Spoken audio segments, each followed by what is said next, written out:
classmate, myself Ashu Tyagi. I hope you all are doing great. तो हम discuss कर रहे थे अपना चैप्टर जर्नल, और जर्नल में मैं अपनी प्रीवियस वीडियो में आपके साथ शेयर कर चुकी हूँ जर्नल का क्या मीनिंग है, क्या फॉर्मेट है और कुछ ट्रांजैक्शंस की जर्नल एंट्रीज भी। विद दैट मैंने जर्नल स्टार्ट करने से पहले आपके साथ डिस्कस कर लिया है rules of debit and credit, traditional approach and modern approach too. अगर आपने अभी तक वो नहीं देखा है तो उसको देख लीजिए, क्योंकि जर्नल एंट्री में डेबिट और क्रेडिट करने का कॉन्सेप्ट बेसिकली आपको वहीं से समझ में आता है, तो उसको देखना आपके लिए नीडेड है। Link I provide you in the description box. चलिए स्टार्ट करते हैं आज की ट्रांजैक्शन से। तो पहली ट्रांजैक्शन आज की है हमारी सोल्ड गुड्स वर्थ ₹20,000। आपने 20,000 रुपए के गुड्स सोल्ड किए। तो कौन से दो अकाउंट अफेक्ट हुए? Cash account and sales account. अगर आप गुड्स को सोल्ड करते हो तो सेल्स, गुड्स को खरीदते हो तो परचेज अकाउंट।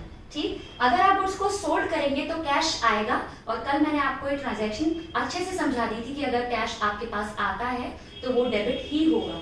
ठीक, तो अगर आप गुड्स सोल्ड करते हैं तो कैश अकाउंट डेबिट, कॉरस्पॉन्डिंग जो अकाउंट है वो हो जाएगा आपका क्रेडिट, सेल्स अकाउंट। और अगर मैं इसको ट्रेडिशनल अप्रोच से देखूं तो sales is your nominal account, credit all income and gains. तो सेल्स आपकी इनकम है इसलिए आपने इसको क्रेडिट कर दिया।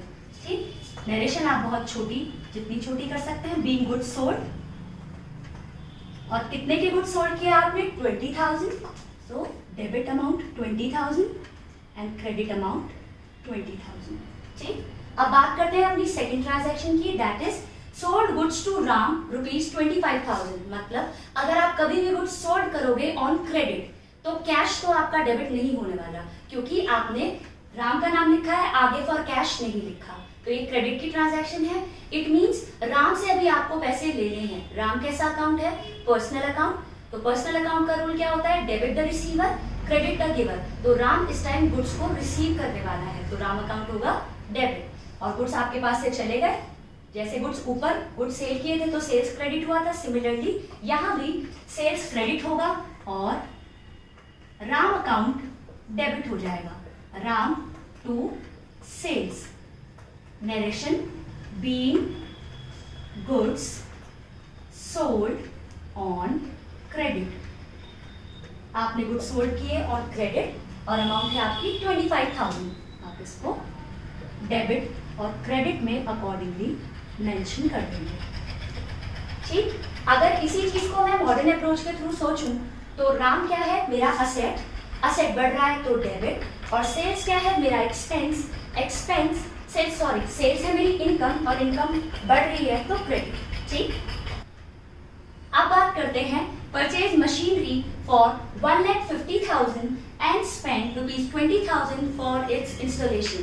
आपने मशीनरी खरीदी 1,50,000 की और आपने 20,000 रुपए उसको इंस्टॉल करने के लिए खर्चा पे किया। तो यहाँ आपको हिस्टोरिकल कॉस्ट कॉन्सेप्ट याद रखना है। मतलब आप जब भी फिक्स असेट खरीदते हो, फिक्स असेट मींस ऐसा असेट जो 1 साल से ज्यादा आपकी ऑर्गेनाइजेशन में रहने वाला है। अगर आप कभी भी फिक्स असेट खरीदते हो तो उसके खरीदने से लेकर पुट टू यूज तक के सारे खर्चे उस असेट की कॉस्ट होती है, what ever the market price will be.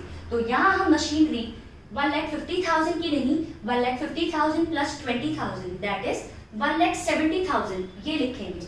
और मशीन क्योंकि मेरे पास आई तो machinery account debit to cash. Cash मेरे पास से चला गया, लेकिन मुझे कॉस्ट क्या लिखनी है? 150 प्लस 20, 1,70,000 रुपीज। क्योंकि कभी भी आप फिक्स असेट खरीदते हो तो पुट टू यूज तक के सारे एक्सपेंस उस असेट की कॉस्ट होती है। आप सिर्फ परचेज प्राइस एक्सक्लूसिवली उसको नहीं लिखते, कलेक्टिवली उसकी कॉस्ट लिखते हो। ठीक, narration will be being assets purchase, being asset purchase. ठीक,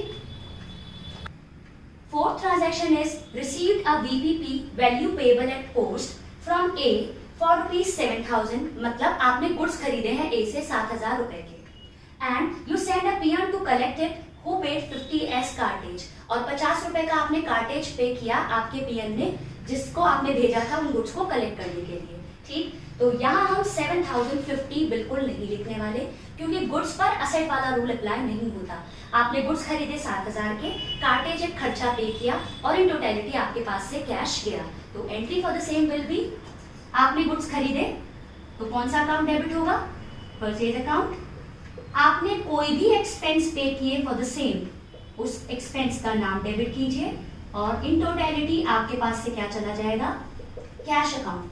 ठीक, तो परचेज अकाउंट डेबिट कितना हुआ, 7050 कार्टेज एंड इन टोटलिटी 7050 आपका कैश चला गया। तो दोनों ट्रांजैक्शन में डिफरेंस समझाने के लिए ही मैंने आपको ये साथ में लिखकर दिखाई है। जब भी आप फिक्स एसेट खरीदोगे तो पुट टू यूज तक के सारे एक्सपेंसेस को कलेक्टिवली आप उस एसेट की कॉस्ट मानते हुए मशीन टू कैश लिखोगे, और वहां मैंने 1, 50 और 20 को ऐड किया। लेकिन गुड्स के रिगार्डिंग में, गुड्स करंट एसेट है, करंट एसेट पर ये रूल अप्लाई नहीं होता। यहाँ आपने 7000 अलग, उसका खर्चा अलग और टू कैश करके लिख दिया। अब बात करते हैं लास्ट ट्रांजैक्शन की, that is bought goods from Shiv, list price 20,000। आपने 20,000 के गुड्स शिव से खरीदे, less 10% trade discount, trade discount minus out करने के बाद। तो ट्रेड डिस्काउंट वो डिस्काउंट है जो आपको बुक्स ऑफ अकाउंट में कभी भी शो नहीं करना पड़ता। तो अगर लिस्ट प्राइस 20,000 थी, 10% ट्रेड डिस्काउंट है, तो आप उसको पहले ही माइनस आउट कर दो, और 18,000 की चीज है जो आपने खरीदी या सेल की, जो आपने परचेज की या सेल की। इस सिचुएशन में आपने गुड्स खरीदे हैं शिव से, तो आपकी परचेजेस हैं 18,000 रुपीज की, करेक्ट। आगे बोल रखा है 2% cash discount, paid 60% amount immediately to Shiv and avail the discount. आपने 60% अमाउंट शिव को जल्दी से पे कर डिस्काउंट ले लिया। तो जो डिस्काउंट, ये कैश डिस्काउंट होता है, ये प्रॉम्प्ट पेमेंट पर अप्लाई किया जाता है। आप आउट ऑफ 18 60% कैश पे कर रहे हो, तो 18,000 का 60% 10,800, इस पर आपको अप्लाई करना है 2% का डिस्काउंट, 10800 का 2% 216, एंड इन टोटलिटी आपने जो कैश पे किया वो है 10,584। ठीक, 40% अभी आपने कैश पे नहीं किया है, 7200 आपको अभी और पे करने हैं शिव को। अब इस एंट्री को कैसे बनाएंगे वो देखते हैं। ठीक, आपने गुड्स खरीदे, आपकी परचेज अकाउंट डेबिट होगा किस अमाउंट से, 20 से नहीं, ट्रेड डिस्काउंट माइनस आउट करने के बाद 18,000। आपने गुड्स खरीदे 18,000 के। ठीक, आपके पास से कैश कितना चला गया, कैश अकाउंट माइनस आउट होगा आपका 10584, कैश गया तो क्रेडिट हो गया 10,584 से। डिस्काउंट इस सिचुएशन में आपको रिसीव हुआ इनकम, क्रेडिट होगा, और कैश के साथ ही डिस्काउंट नॉर्मली आपका आता है, इसे आप डिस्काउंट रिसीव कह सकते हैं। कितना, 216।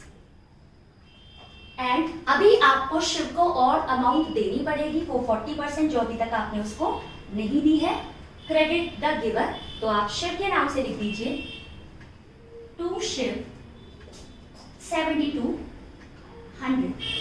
अब क्विकली रिवाइज करते हैं कि कौन कौन सी ट्रांजैक्शन पड़ी। अगर मैं गुड्स सोल्ड करूंगी तो कैश टू सेल्स, अगर मैंने गुड्स सोल्ड किए ऑन क्रेडिट तो जिस पर्सन से अभी, जिसको मुझे अभी पैसे देने हैं उसको मैंने किया debit, Ram account debit to sales. अगर मैंने कभी मशीनरी खरीदी तो पुट टू यूज तक के सारे खर्चे को टोटल करते हुए मशीन टू कैश। अगर कभी गुड्स खरीदे तो गुड्स को अलग से परचेज अकाउंट में, उसके लिए कोई एक्सपेंस पे किया उसको अलग से डेबिट करके टू कैश। अगर कभी भी ट्रेड डिस्काउंट था तो बुक्स ऑफ अकाउंट में कभी शो नहीं किया, लिस्ट प्राइस में से ट्रेड डिस्काउंट माइनस आउट करने के बाद जो भी अमाउंट थी उसको, उससे आपने गुड्स खरीदे। अगर ये सेल होता तो सेल्स भी इसी अमाउंट से होती। ठीक, आपने गुड्स खरीदे, जितना कैश आपके पास से चला गया वो कैश लिख दिया, जो डिस्काउंट कैश डिस्काउंट को बुक्स ऑफ अकाउंट में शो करते हैं वो डिस्काउंट लिख दिया, एंड जो भी अमाउंट आपको स्टिल पे करना है शिप को, उस अमाउंट से उसको क्रेडिट कर दिया। आई होप आपको ये ट्रांजैक्शन समझ में आ गई है। अगर आपको ये वीडियो अच्छी लगती है तो इसे लाइक कीजिए, शेयर कीजिए, subscribe my channel and don't forget to press the bell icon so that you can get the notifications of my latest updates. Thank you.